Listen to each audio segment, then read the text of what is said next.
Hello.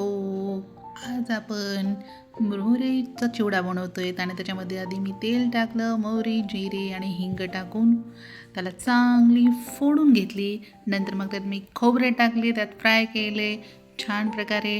नंतर त्याला थोडासा कलर आल्यानंतर आपण त्याच्यामध्ये शेंगदाणे घालणार आहोत. शेंगदाणे घातल्यानंतर शेंगदाणे छानपैकी खरपूस त्या तेलामध्ये भाजून घ्यायचे. भाजून घेतल्यानंतर त्याच्यामध्ये मी लाल मिरच्या होत्या, लाल मिरच्या 5-6 त्याचे 2-2 भाग करून टाकले.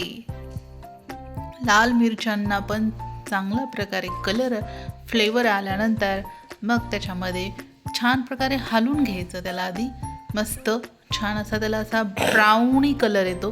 ब्राउनी कलर आल्यानंतर मग त्याला छान फ्राय करून घ्यायचं. फ्राय केल्यानंतर मी त्याच्यामध्ये हळद घातलेली आहे.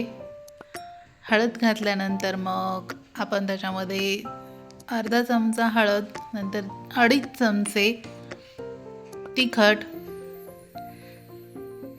त्या तेलामध्ये छान असं भाजू द्यायचं. तेल, हळद, नंतर 2.5 चमचे मीठसुद्धा टाकलेलं आहे.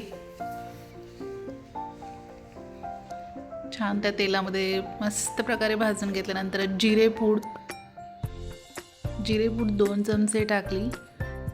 जर तुमच्याकडे धणेपूड जर असेल तर धणेपूडसुद्धा टाकायची. माझ्याकडे धणेपूड होती मग मी धणेपूड पण टाकलेली. आधी काळं मीठ टाकलं. आत्ता काळं मीठ अगदी किंचित टाकायचं, कारण की आपण मीठ टाकलेलं असतं ना, मग परत काळ्या मिठाचं पण जास्त खारटपणा येऊ नये म्हणून अंदाजे थोडंसं किंचित असं अर्धा चमचा टाकायचं.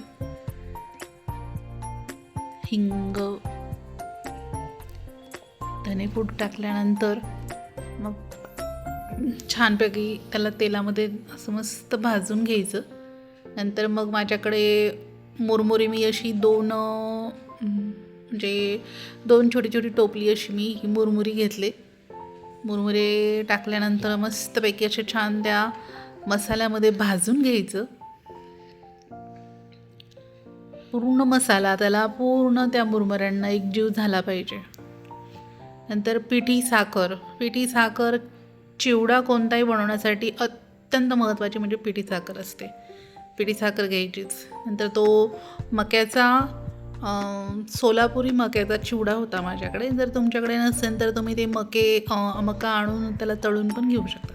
झाला माझा रेडी चिवडा. थँक्यू.